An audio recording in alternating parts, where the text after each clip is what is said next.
Welcome to the CEN show, the platform where we learn from the world community. I'm your host, Rashaki Maskani, and this evening we're going to do a Black Community News Forum. We're going to start off by talking about the P. Diddy trial, which I don't have much information on, but we have people on here who do. Let me introduce the panel this evening. We have, for the first time, Sister Carolyn is on. We have Sister Lynda Shorter, Brother Mshinda, Brother Rahh, Ernest McBride Jr., and Professor Rahh. So we want to get started with the P. Diddy trial, which I just found out during the second day of the trial. And I want to start with Carolyn. Carolyn, you want to give us a little background on the P. Diddy trial that's occurring right now? You're on mute, Carolyn. I pushed the mic. I couldn't find it again. I apologize. That's okay. You're fine. About the trial itself, P. Diddy has been charged with racketeering, sex trafficking, and this all began with, I want to say, with Cassie filing this lawsuit against him, and it snowballed from there. With what she had put in her paperwork, her lawsuit, other people started coming up. Little Rod, he placed another lawsuit against him, accusing him of the same things that that Cassie had accused him of short of the physical violence.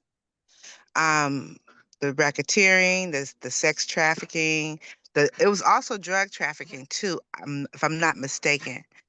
And also for drugging adults with some type of thing they called Tootsie, and them not knowing they were engaging in sex acts.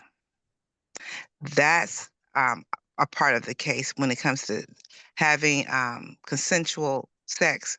There's not some non-consensual sex, and with minors also. And what else is it? But so the federal government has brought a case against him, and the trial just started a couple of days ago. That's it in a nutshell. Okay. All right. Ernest McBride, did you want to add anything to that? Yeah, because I've been kind of, from the youth, because like I involved in the high school coaching the youth, and and you hear them talking about it. And what I got out of it, like a lot of the young stars, because I know the R&B industry was like that. They would get groups and you get exploited, because we had a group and signed up with Aladdin and a couple other companies, 4 or 5 year contracts, and then they suck you in that if you want to try to get your group going and get noticed and make notoriety and stuff, but you will be exploited. Like in the old days. Now the younger generation is a lot smarter, so they don't sign all that stuff and sign their stuff over. But this young lady, being 19, she probably got sucked up into this, and then I think they're probably trying to use her to get at Puff, because of that video that came out at that motel where he, because that was horrendous when you saw that, where he's kicking her and snatching her and trying to drag over the motel. And then one police officer or something is claiming that Puff tried to pay him off not to say anything. So you don't know if there's going to be a lot of hoopla and stuff. And then I was talking to my daughter, and she said, well, Puff got exploited himself when he was young to get in that rap industry. So he got hooked up with Hal David. And, Hal David was the one that wrote a lot of stuff with Burt Bacharach for Dionne Warwick. And these were big time guys. And she told me that. So, a rumor was that's how Puff the way he's doing these people, it was done to him, for him to to get started in the industry. So, a lot of that goes on because, that one guy that got in prison, you heard the rumor about you get in Hollywood and they got the casting couch and all that, but all that stuff is true. So a lot of people do get exploited and get hooked in that, wanting to be stars and famous. So I don't know. So I just got kind of like Carolyn, I kind of look at the trial, you hear news flash every day and kind of see where it's going. But, saying that he's selling drugs and all this stuff is going to be a hard sell, racketeering, because those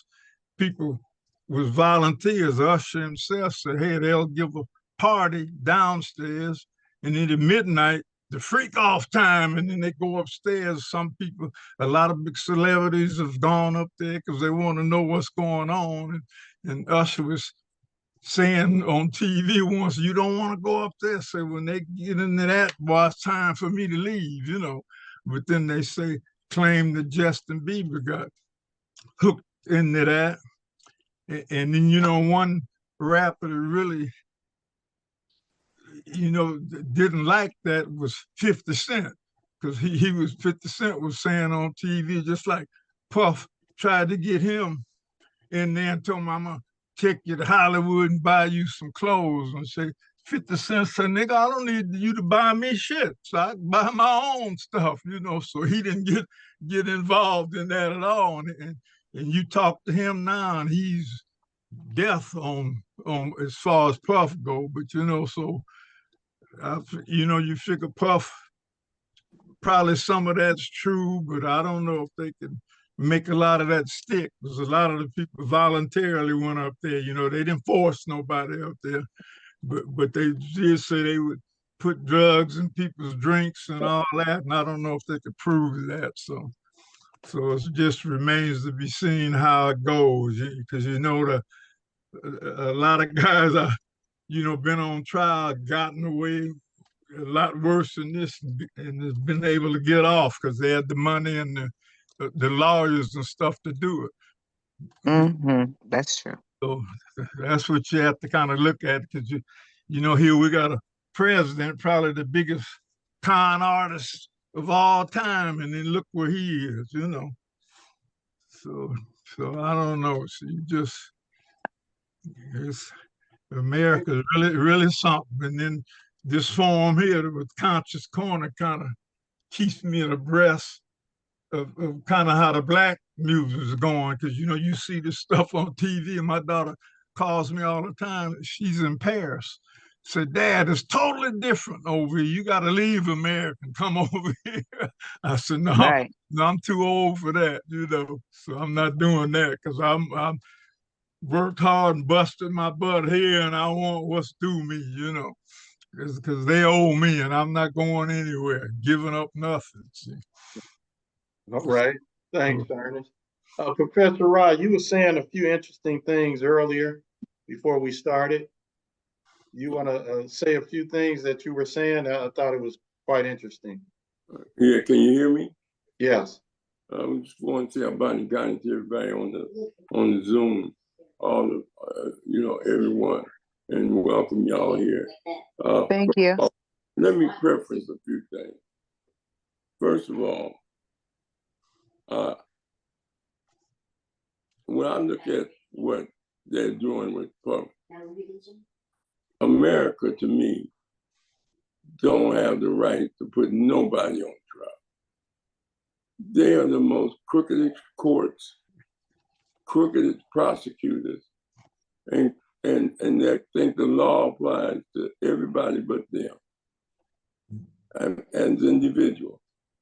Here you have the Catholic Church paying out billions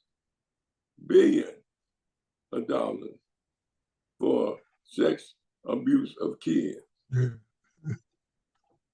Then you have the Pittsburgh University scandal with the assistant coach screwing the football players and little kids in the gym. You have a president that has been convicted of sexual abuse and talking about how celebrities have the right to take advantage of women. You know, that's what he said. He said that, you know, you're a celebrity, you just go up there and grab them between the legs. You have so many examples of European. Then Bill Cosby,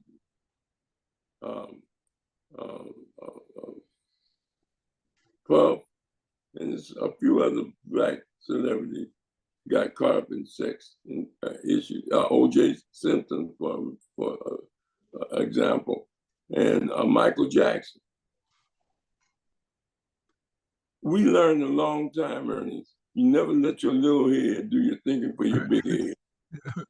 Is that right? That's right. Where did they get these ideas from? Who influenced them that it's okay to have this type of party and have these type of things? It's America. Look what they did to the Native Americans. Why do you think we got so many different shades of black people? I mean, this is a sexually oriented society. We usually could take our kids to movies. In the early days, even TV, the married people slept in separate beds. Lucy and Desi Arnaz. I mean, they didn't show it. Now, even in the soap opera, people naked and screwing. This is a sexual oriented society that encourages sexual abuse. If you don't have a value system that tells you that's not right, even though somebody tell you it's good, your system right tell you it's right. My partner comes to me and says it's robbing his bank. I gotta say no. I gotta say no. I say I don't do that. You understand? When you're young, you can be influenced. So when I was young, I was influenced. You understand? By television, by pimps, hustlers, gamblers on the street. It's easy to get lost. But when you mature and you start going to church or you find cultural apparatus to teach you what's right and wrong, or mosque, then you mature and you atone your sin. I'm saying this. It's pathetic that a man like that, Puff Daddy, Bill Cosby, Michael Jackson, and all the brothers get caught up in something like that. You know, it is pathetic because they got the money, they got the intelligence. Bill Cosby is a college graduate. Puff Daddy, he teaches you know to keep himself clean. Well, our naivete is that we think we're not targeted. Professor Rahh, do you have people in the background there? Because we hear background noise. Okay, they'll stop. Okay. And what I'm saying is that our value system and our ethics have to take precedent in America. Because if you be an American, you think you can get away with anything. Only thing you're guilty of is getting caught. That's the only thing you're guilty of is getting caught. And so with Puff Daddy, if he's found guilty, hey, of those things. But it's funny that they always get 6 and 7 year old cases on them. 6 and 7 years old cases. And a prosecutor's job is to get a winner. And they go after a big name. They try to prosecute people like gunslingers used to put notches on their gun. Find them guilty. Look how many people that did 20 and 30 years and then found out they were innocent. 20 and 30 years. All their appeals, they lost. I'm just trying to tell you, it was the courts that said separate but equal to us as Black people. It was the court in Dred Scott. It was the court in Brown versus.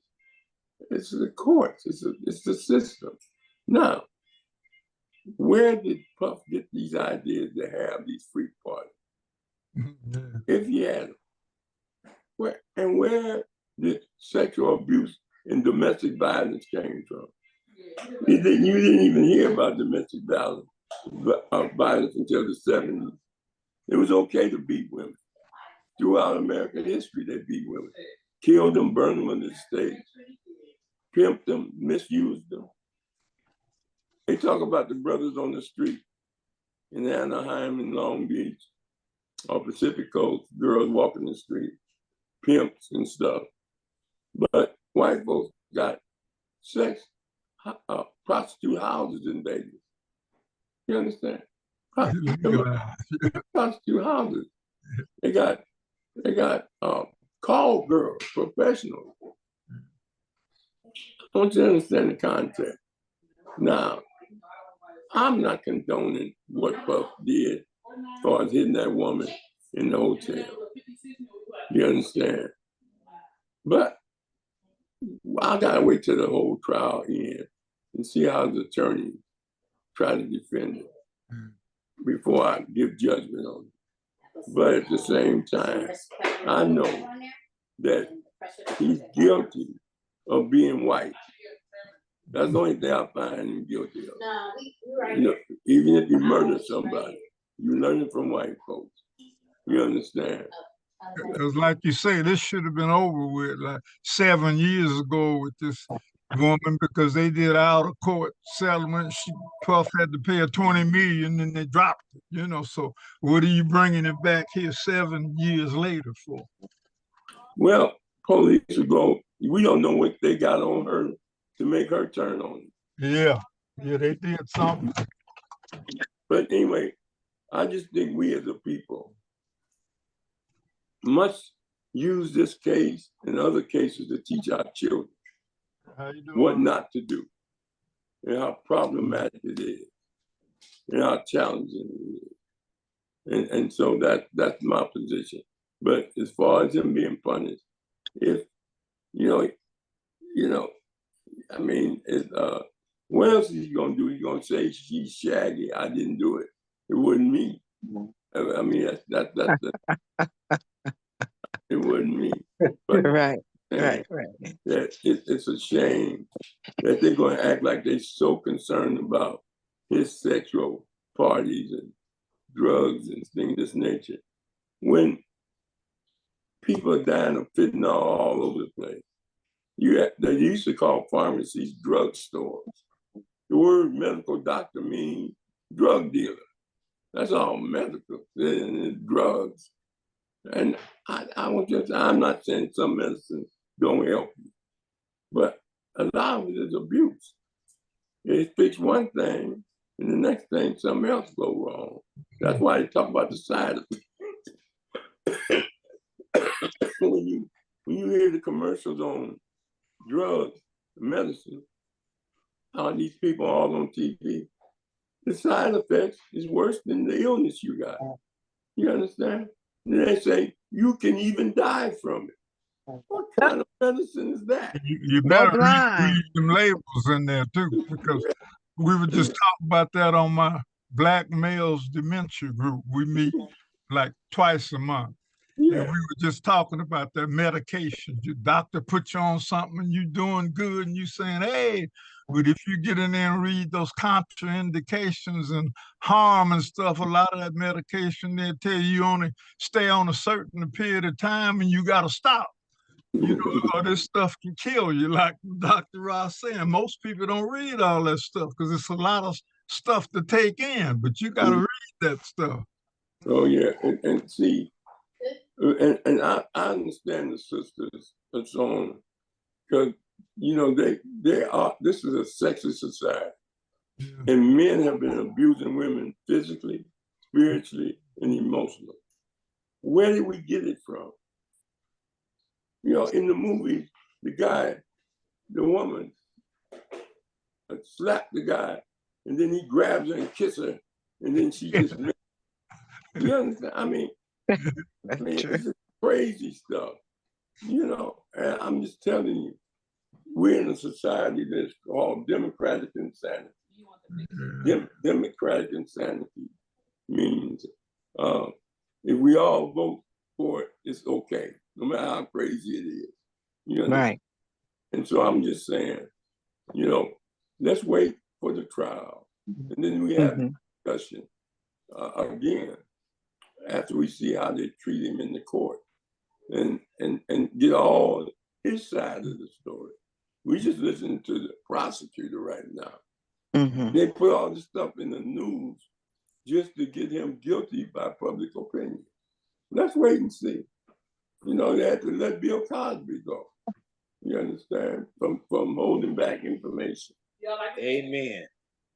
Well, also, I want to say too that they didn't, and I agree with you 100% because we don't know all sides. I'm a person that has to do a whole 360. I want to see it from every point of view. And the thing is that we don't know what they really after. I think it's just to bring him down as a black man. You know, there's also the other case going on with Shannon Sharp, Club Shay Shay. You know, that just surfaced. As soon as he hits the top, all of a sudden they dropped him back down again.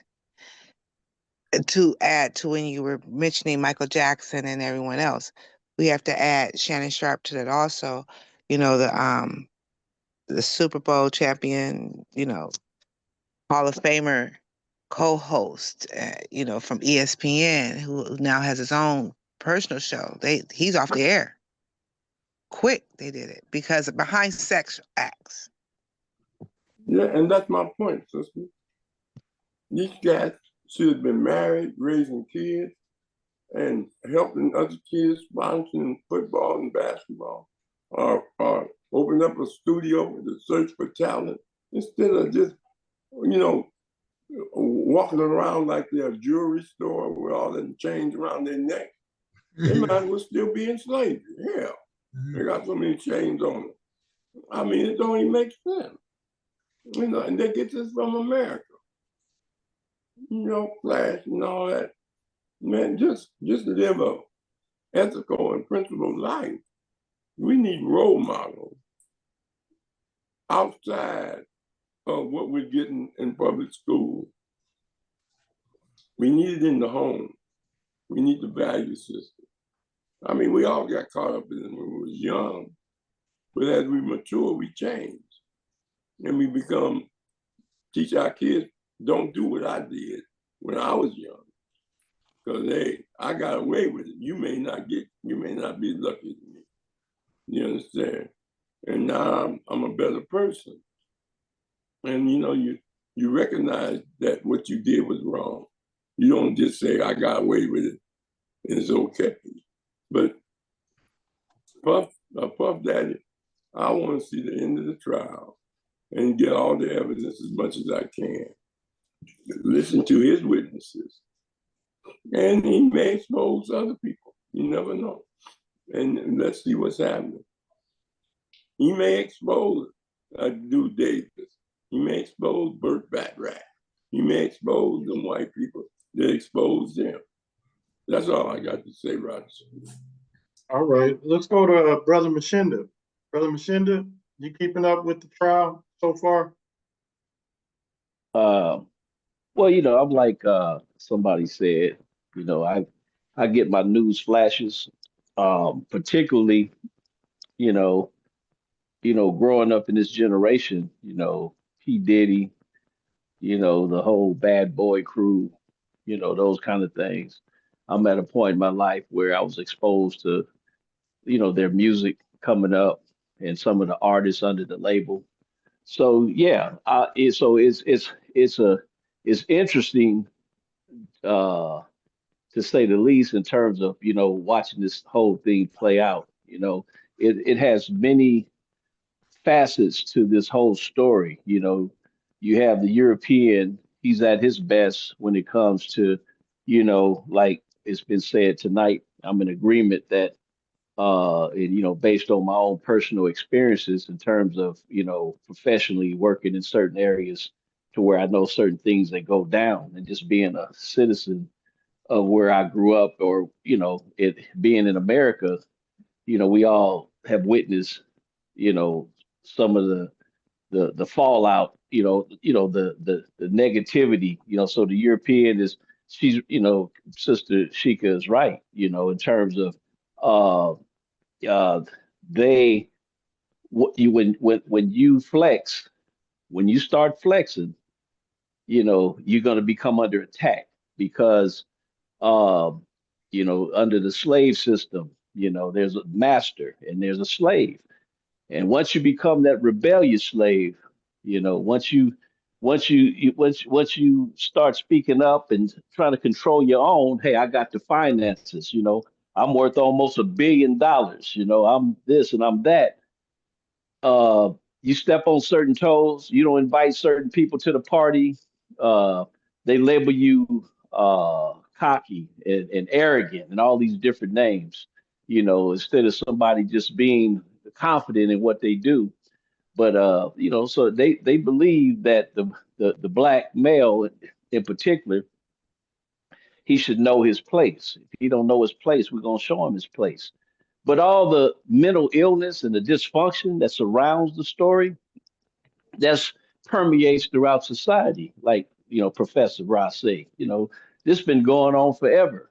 And so when you're growing up in America, you're subject to pick up some of those habits if you allow yourself, or if you walk into it. You walk in that door, no telling what's going to happen.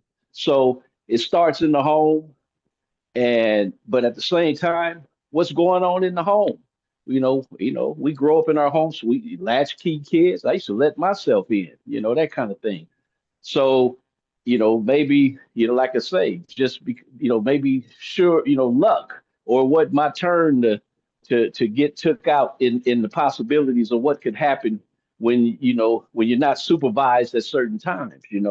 But anyway, so this is just if you look at P. Diddy as just a person, I don't know his upbringing other than the music stuff that we know about. But obviously, there was something that went wrong when he was young, or he could have learned that in the business and got turned out himself and that type of thing. It don't make it right or wrong. It's just a reality. And so here it is. Here I am. And so it's just mental health problems that we have. We have mental health crises all over the place. He's just a mogul in his industry, and so he gets the radio play. There's media that's making money off of this. That's what it's about. You have private prisons. You can go to stock market, invest in prisons. They need people in prisons to keep those, to make that money off the stock market. So it's a cycle, and it's a system. It's systemic. It's systematic where so it's multifaceted. So at the end of the day, everybody got their hand out, and there are people that's going to benefit from this trial, the lawyers and all the other people with their hands out, and then they're going to be losers. P. Diddy just trying to spare his life because he realizes, like, man, even if I did this, I tripped out, or or whatever. I don't know what he's thinking. But the sad thing about it, he has children. And those kids are drugged through this. And a lot of them, I guess, are grown. I'm not sure. I know he's got about 4, 5, 6 kids, and I'm not sure of their ages. I know some of them are grown, and some of them maybe older teenagers, or maybe young 20 years old or whatever. And it's sad that this has a direct effect on them. And the court system, society, they don't care nothing about those kids. Nobody's is gonna reach out to them and console them. I'm talking about the system. So anyway, it's just a sad situation. Other than that, it's just a reminder we got to be careful in what we do.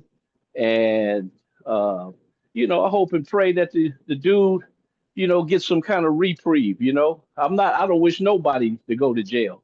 What is jail gonna do for him? If he needs some help, some mental health, some help, get him some help, But the criminal industrial enterprise, they looking for another inmate. They looking to make somebody an example, and to, again, instill fear. So all those other moguls out there, they go into hiding. I think Professor Rahh said, hey, if they could use that money to do something good with it, you know, and then some of them they do, they make investments in certain schools and investments, but really invest, really empower the culture and the community. But you know, that goes against the grain. That goes, so if we become empowered, then their business ventures go down. They make money off our misery. And so that's being exploited all the time. So anyway, you know, peace to the world. I'm done. All right, thanks, Brother Mshinda. Brother Ahi? Rashaki, I really don't know too much about this subject, only like the news flashes that I saw, the way he struck that young lady who looked like she might have been 100 pounds, and he violently assaulted her and kicked her, and he don't get no sympathy from it. I know things are a little different now. Maybe about a decade ago, I was standing on my front porch, and it was just at dusk, and a young man and a young woman were arguing. They were up under a light pole, and that's not anything, unusual. Couples, young couples argue. But I remember she said something and maybe struck him, and he picked her up and body slammed her, where she bounced off the pavement and rolled over and got up and said, "I don't want to fight tonight." Is that a microcosm of the modern day relationship between our young brothers and sisters, where the same brothers who were raised by, and I think it's safe to say that we can look at the modern Black family as a woman being the head of the household. These same young brothers that the women are raising will stand up and strike them like they another man and got the same physical attributes as they have. And this is not uncommon to see these days.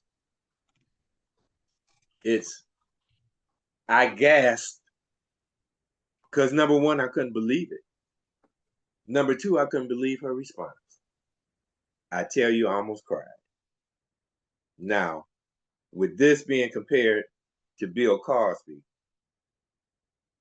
who was a threat, and from what I understand, had plans to purchase NBC, a major network, TV network, back in the day with the drugs and the bunny house and all the stuff that was happening in, California.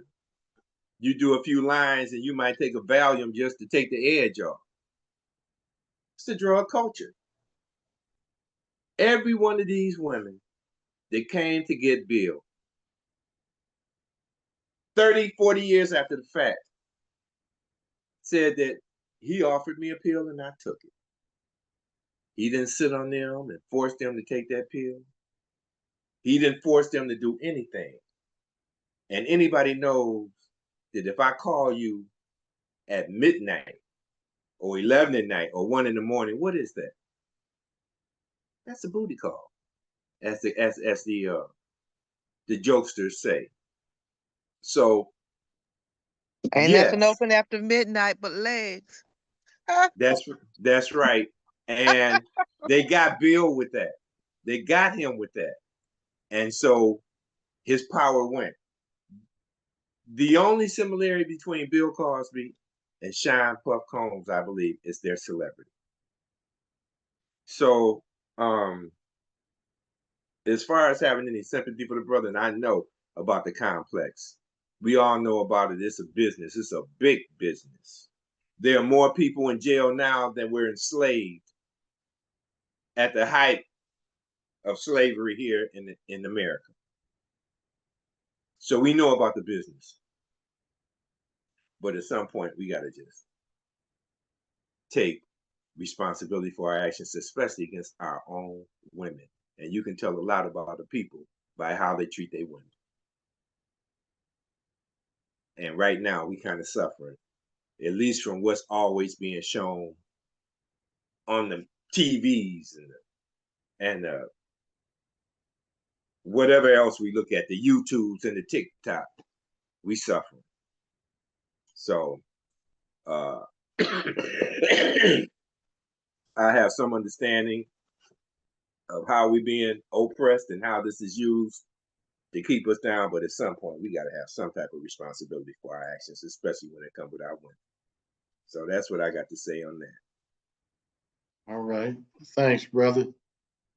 Well, what I could say about all of what the whole panel been talking about is I'm looking at two things: mind control and mental illness. And I agree with, where did we get it from? We get it from the oppressor. So I agree with that.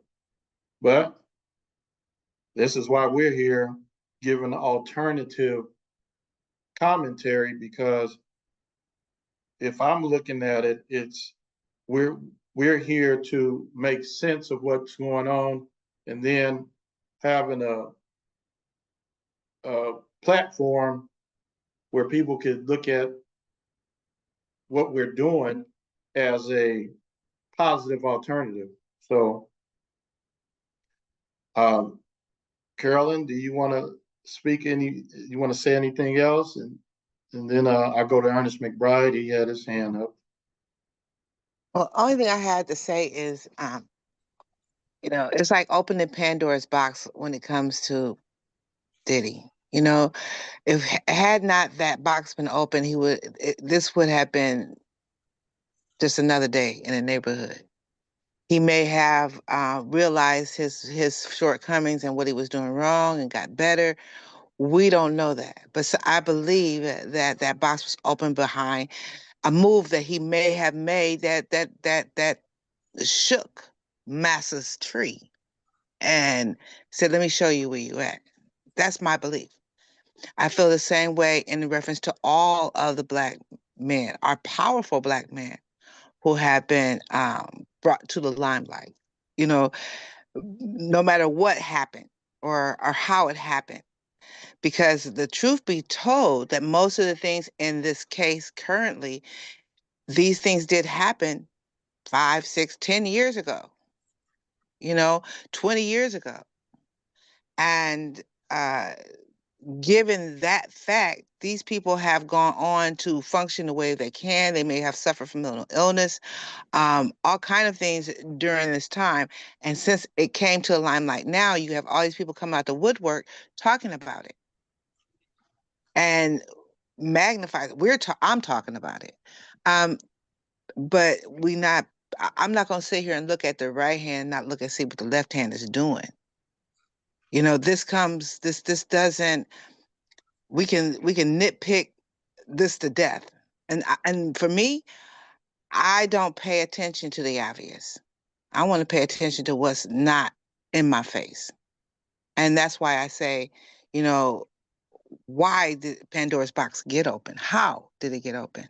Because this has been going on for years in his life, as they say. I am not a fly on the wall. I wasn't there. I don't know the circumstances behind every situation. And by chance, it was like 2:00 in the morning, I promise you. And I laying in the bed and I heard the announcement about Cassie. I didn't know who Cassie was. I had no idea, but it was showing her lawsuit, and I started listening to that. And that's the only way I even got involved in it. Usually I turn the channel. But and because of what she accused him of doing, me as a woman, it drew my attention. I don't care what P. Diddy sleeps with, who he sleeps with, how he sleeps with him, because your sexual preference is your business. I could care less. You know, my only thing is why? How did this open up? Because I want to see what's happening over here.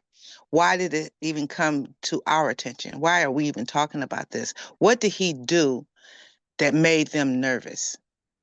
What did he do? Because he's been doing this forever. And in the position that he's in, those people higher ups knew what he was doing. Probably helped him cover it up. Probably was participating in it also. That he got a SWAT team coming to his house. Come on. So, but that's all I had to say about that's all I have to say about that. Okay, appreciate it. Appreciate it. That's right. Ernest had to leave. Okay, any last words, Professor Rahh? Yeah, just a minute. Let me just say this.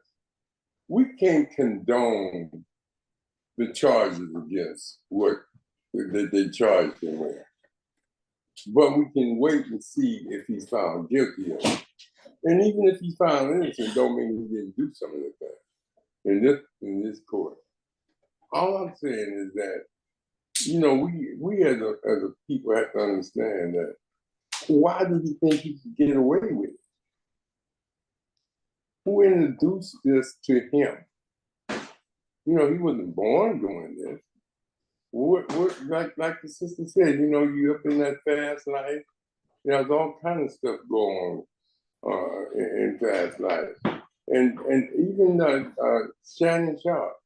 You know, what are you doing, man? You're 6'7", 6'8", doing something. What are you doing? Talking about choking a woman on the phone, talking crazy, nasty on the phone. You know, I mean,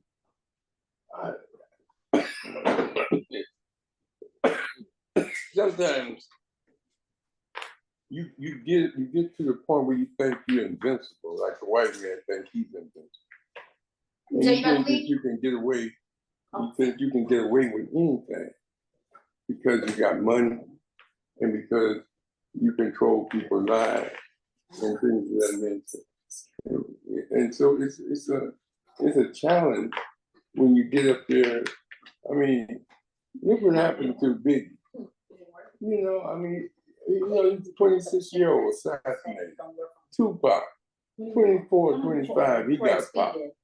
I mean, these type of murders, these type of lives that they live, going to all these big time parties, you know, we watch them on TV at the BET Awards, half of them half naked, half dressed. You know, we used to have class, the Dionne Warwick, Ella Fitzgerald, and your voice was your music. Minnie Riperton, your voice was your entertainment, your style of song.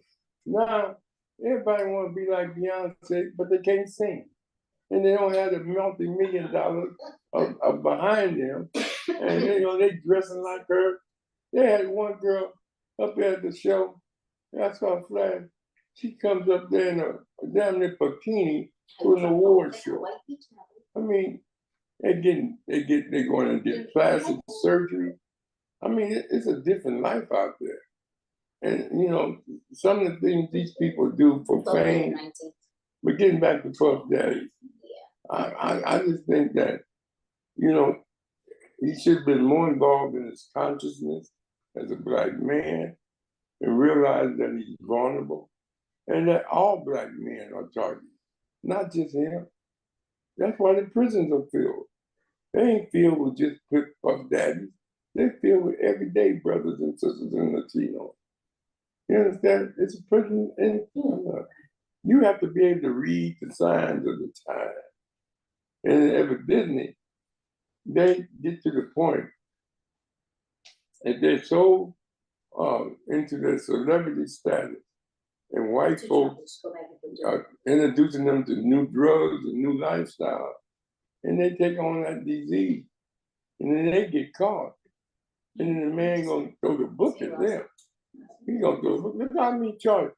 They haven't even gotten to racketeering in the trial.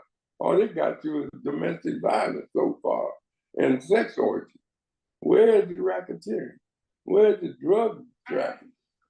You know, I mean, I'm waiting to see all the evidence. And then I can make a better decision. Not on what they say he did. I'm gonna go on what they proved he did. You understand? And if he did all these bad things, he should be punished. But I don't think he should go to prison for life. They just finna let two white boys off who double murder. They killed their mama and dad. And they talking about, well, they changed. Well, how many black people can ask for a retrial or resentencing? And they've done good behavior. Trustees in the prison. Never got no trouble in the prison. And they can't go up there and say they have a resentencing after 15, 20 years. So I'm just saying that it's just a complicated situation. But I'm just hoping that this brother learn his lesson and be a better person, whether he found guilty or innocent. Don't get caught up in things that they can use against you. You know, think before you act. Put some type of cultural apparatus and value and rely on that. Ethics and morals to deal with that. That's all, Rashaki. All right. So we're gonna call it a night. Professor Rahh, who we got on Tuesday? Oh, we got Dr. Marie Allen. Dr. Allen, she's a professor out of Colorado, and she's going to talk about Black youth education and the unequal suspension and expulsion of Black kids and brown kids. And she runs one of the biggest nonprofits in Colorado. And she's very strong sister. Came from South Central, graduated from Cal State Long Beach, and went on to get a PhD, living in Colorado now. All right. Okay, so next week on Wednesday, we have Jason Lisby coming on, one of the members of the Shield of Valor that's been on twice so far. He'll be back on Wednesday. I want to thank everybody for coming this evening. Thank you, Carolyn, for helping us come up with this topic this evening. And hopefully we'll see you very soon with us. All right, we're going to take our pause. So we're going to take our pause. Each one teach one in Conscious Corner. Everybody continue to have a great day.